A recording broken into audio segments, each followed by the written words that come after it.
जय श्री राम भाइयों सबको विजयदशमी की बहुत बहुत शुभकामनाएं। भाइयों,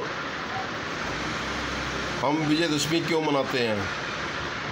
यदि यह किसी से भी प्रश्न पूछा जाए कि हम विजयदशमी क्यों मनाते हैं तो सबका यही उत्तर होगा कि आज के दिन भगवान श्री रामचंद्र जी ने रावण का वध किया था, उसी खुशी में विजयदशमी मनाई जाती है। मगर साथियों, इस विषय को जानने भी बहुत ज़रूरी है कि इसके पीछे का औचित्य क्या है। हमारे हिंदू धर्म के अंदर जितने भी तीर्थ स्थान और जितने भी त्यौहार मनाए जाते हैं उनके पीछे कोई ना कोई संकेत होता है। मगर हमारे हिंदू समाज की सबसे बड़ी विडंबना ये है कि हम हिंदू तीर्थों पे भी जाते हैं और हिंदू धर्म के जो भी हमारे त्यौहार हैं उनको भी बड़ी खुशी से मनाते हैं, मगर उसके पीछे संकेत क्या है, उसके पीछे गहराई क्या है, इसको हम नहीं जानते।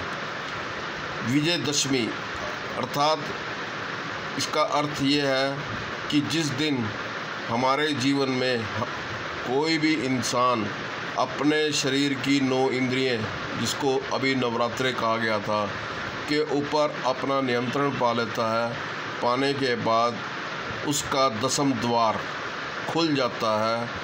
उसी के बाद ही कोई भी इंसान ये कह सकता है कि मेरे जीवन में विजयदशमी हो गई है।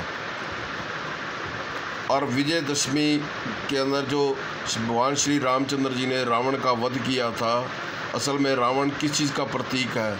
रावण प्रतीक है अहंकार का, रावण प्रतीक है पाप का। तो हमें अपने अंदर के अहंकार को मारना है, हमें अपने अंदर के अहम को मारना है, हमें अपने अंदर की बुराइयों को मारना है, हमें अपने अंदर की कुरीतियों को मारना है, हमें अपने अंदर के पाप को मारना है। जब ही कह सकते हैं, जब इन चीज़ों को हम फॉलो कर लेंगे, इन नियमों का पालन कर लेंगे, तभी हम कह सकते हैं कि हमने विजयदशमी मना ली है। तो मेरा सभी से निवेदन है कि जो भी हमारे हिंदू धर्म के अंदर जो भी तीर्थ स्थान, धार्मिक स्थान और जो त्यौहार हैं उनको मनाए ही नहीं, केवल उनके साथ साथ उस त्योहारों के पीछे क्या संकेत है, उन तीर्थ स्थानों के पीछे क्या संकेत है, उसको भी हम जान लें। हम अक्सर कहते हैं घर घर रावण बैठा है, कितने रावण मारोगे? कहने का अर्थ ये है कि हर घर के अंदर आज देखो छोटी बच्चियों के साथ में कृत्य हो रहा है। यही हमारे अंदर का वास्तविक रावण है। जब रावण को हम मार देंगे भक्ति के द्वारा, पूजा पाठ के द्वारा, तभी हम कह सकते हैं कि हमारे जीवन में विजयदशमी हो गई है। भारी विजयदशमी केवल एक संकेत है अंदर की ओर का। जिस प्रकार हम माता के दरबार में जाते हैं और वहाँ पूजा आराधना करते हैं, माता की जय जयकार करते हैं, वास्तव में माता के वैष्णो देवी मंदिर जाने का औचित्य क्या था? उसके पीछे एक संकेत था कि जिस प्रकार से माता ने गुफा के अंदर बैठ के सिमरन साधना करके अपना शरीर छोड़ दिया था, उसी प्रकार हम भी पूजा पाठ, भक्ति, साधना आदि करें।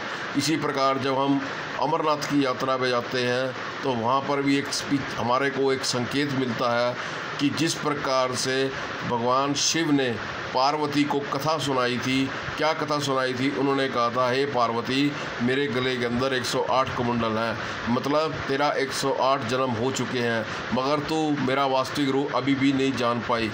यदि तू मेरा वास्तविक रूप जानना चाहती है तो किसी संत के पास जा। तो पार्वती जी कहाँ गई? पार्वती जी गई नारद जी के पास। नारद जी से ज्ञान लिया, ज्ञान लेने के बाद में वो शिव का वास्तविक रूप जान पाई। इसी प्रकार हम हरिद्वार जाते हैं। हरिद्वार का अर्थ ये नहीं है कि उसका स्नान करना, भारी नान को तीर्थ नहीं कहा गया है। वास्तविक तीर्थ भीतर का तीर्थ था जिसको हमने करना था। भारी तीर्थ की का मोल कुछ नहीं है, सिर्फ भारी तीर्थ से हमें एक संकेत मिलता है कि जिस प्रकार से भारी स्नान करने से हमारे बाहर का मैल निकल जाता है, उसी प्रकार जब हम भक्ति के मार्ग के द्वारा भीतर का स्नान करेंगे तो हमारे अंदर के पाप, कुरीतियाँ, बुराइयाँ सब धुल जाएंगी।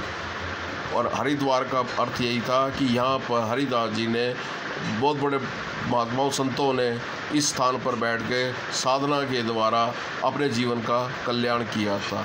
इसी प्रकार जितने भी तीर्थ स्थान हैं सबके पीछे कोई ना कोई संकेत है। ऐसे ही जितने भी हमारे हिंदू धर्म के अंदर जितने भी त्यौहार मनाए जाते हैं उसके पीछे कोई ना कोई संकेत होता है। मगर हमारे हिंदू समाज के बहुत बड़े वर्ग की विडंबना ये है कि हमारा समाज तीर्थ स्थानों पे भी जाता है, धार्मिक स्थानों पे भी जाता है और अपने हिंदू धर्म के अनुसार सारे त्यौहार भी मनाता है, मगर वो केवल ऊपरी त्यौहार मनाकर अतिश्री कर देता है। मगर वास्तव में जब उसको गहराई में जो जाना चाहिए था, कुछ समझना चाहिए था, उस विषय तक वो अज्ञान रह जाता है। यही कारण है कि हमारा हिंदू समाज का बहुत सा वर्ग हिंदू धर्म की वास्तविकता को नहीं जान पाया, नहीं समझ पाया। जय श्री राम।